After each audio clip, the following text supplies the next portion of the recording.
Okay guys, coming back at you.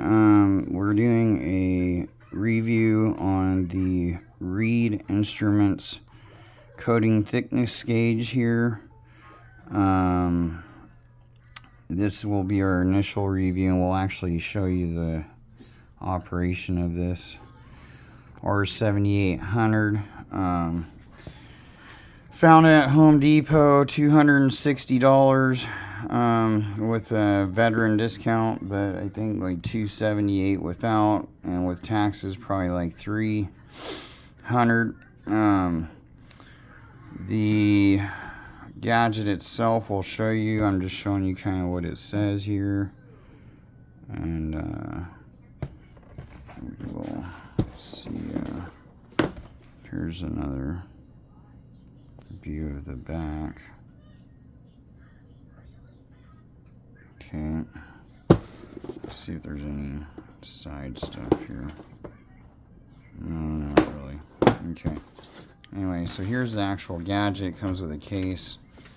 You get a cord to plug in your computer, so that way you can download your data and review it in a more I believe they said in a more expanded form, where like you can be more detailed about what the data is saying. Then you got this right here, which is the gauging plates. There's two metal plates. I believe one is aluminum and one is steel.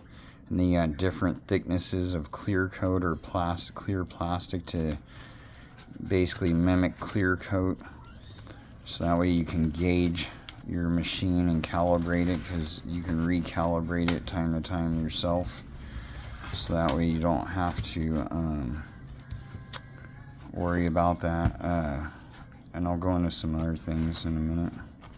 We got a wrist strap on it. And then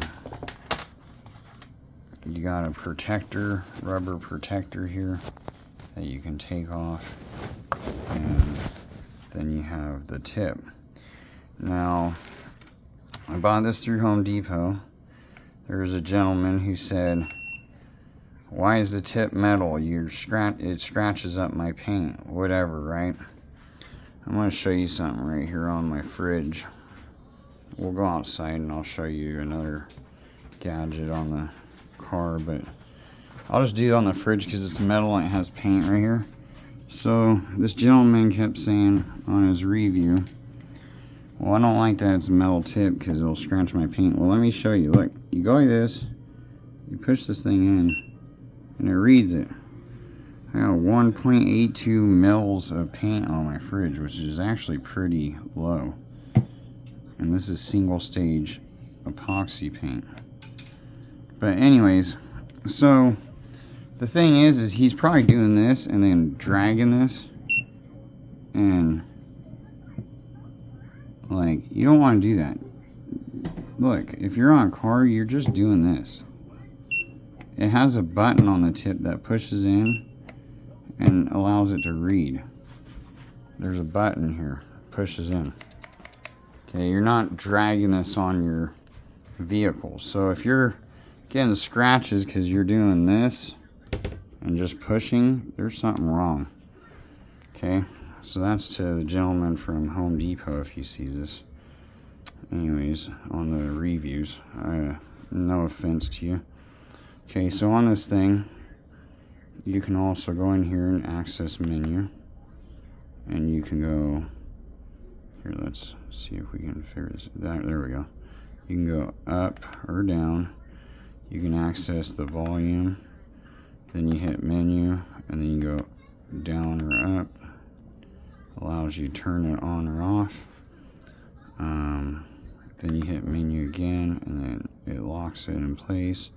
And then you go down, brightness, unit of measurement, calibration for the machine.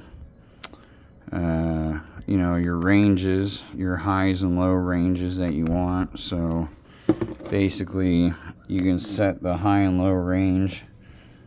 Sorry, I had an itch.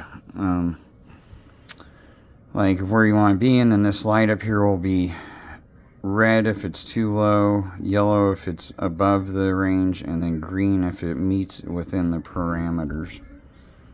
And then you got LED alarm. You can turn it off, the light up. You got factory settings, continuous mode, and then delete recorded data. So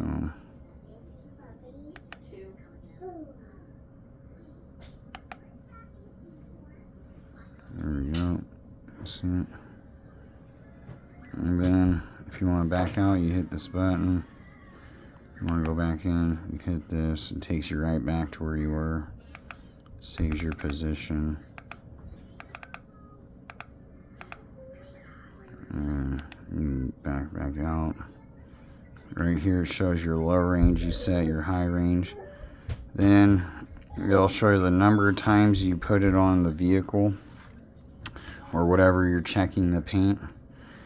And then it'll tell you the minimum of what your readings are becoming, your maximum of what your readings have became, and then right there the average, like mils over the whole vehicle.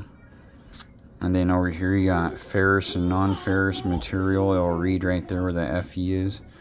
And then right here you'll have the unit of measurement, either mils or I can't remember what the other one is, ULs or something. And then this right here tells you what mode you're in, whether you're in a calibration mode or not.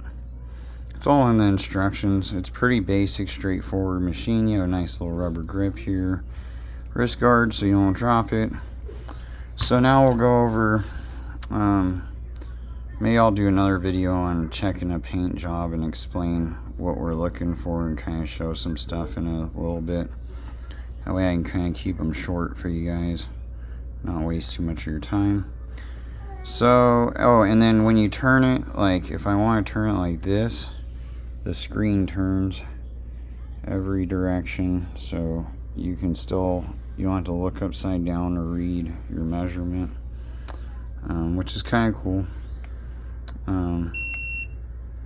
So the thing plus side is it's really high-tech version of what these devices are. I did this for many reasons, because I don't like buying cheap tools that are crap and don't last long, because typically when I buy something like this and I spend good money, I'm probably going to use it all the time. The other thing is we'll go over the pros and cons. Pros of something like this, you can buy one for $100, a decent one. My cousin, he is a detailer. He has a $100 one. Excuse me for the camera. And it works just fine for him because he probably uses it every now and then, or maybe all the time. And nonetheless, the one he has works for him. He does detailing only, where I am going to be doing detailing and checking paint jobs I do and checking, cars before I make a decision whether to paint them or not. And then I'm going to be checking the jobs after the fact. And the thing about these tools are they can be a major help. They can also be an expense. But I also like the fact that the particular model I got plugs into the computer, and then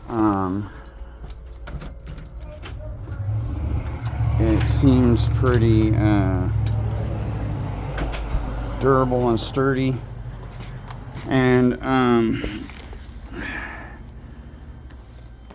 I think, like, I get a lot of people who they want to say, like, you know, they want clear coat repairs because it's like peeling on the roof or it's oxidized, and these type of gadgets can help you determine what you want to do. Like, you could buff the car down to see what you can remove first, and then you could always polish it and then see what material's left there. You know, when you're buying cars, maybe you can zap them and see if you want to buy that particular vehicle for yourself, because maybe the paint's thin. You know, there's a lot of things you can per se use it for. But this particular one was a little bit of money.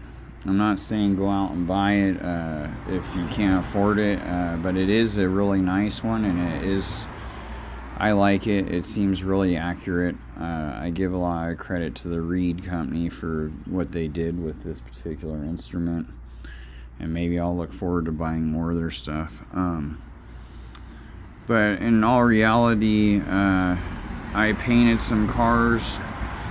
What happened is I tried to hand polish them myself with a machine, with a DA, and I'm not by no means a detailer. It's probably the first couple vehicles I've ever really used this particular type of polisher and pads and stuff.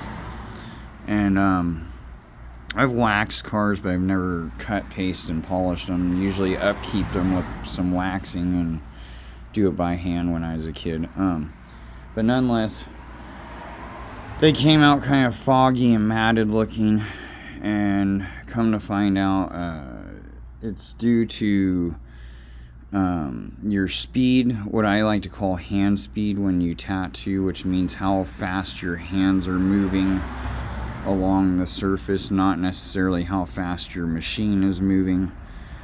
But once your machine's moving to a certain speed, what's next is that determines the quality of a tattoo, which come to find out is similar to polishing a vehicle, is how quick your hand goes. So whether you're going fast like this or you're just going like this, nice and steady. So that's kind of the gig with the whole polishing and tattooing. Is tattooing, you're doing circles or you're doing whip shading, and your hand is steadily moving along that surface as you shade, and then you fall back and do it again. And the same thing with polishing. You're either moving super fast with your hand speed, or you're moving like kind of steady. And that's the thing with polishing, is I went back over my stuff, we checked the mills, and that's where this kind of tool comes in handy, is because I wanted to make sure I wasn't taking off too much of the clear coat and affecting the UV protection of the vehicle and the longevity. So I went back, polished again, I went a little slower, and it was fine. It was like glass. So on one of the vehicles, I got another one coming up I will probably make a video on it, just showing you guys like before and after, like how you check like on panels, mills, and things like that. I'm sure there's plenty of videos, but just for people who follow me and don't follow other people, or maybe they follow other people but they don't have a video on it. You know, it's very handy to utilize every tool you have in your arsenal and just kind of get her done. Anyways, peace, prosperity, down with the haters, up with the participators, and have a good afternoon.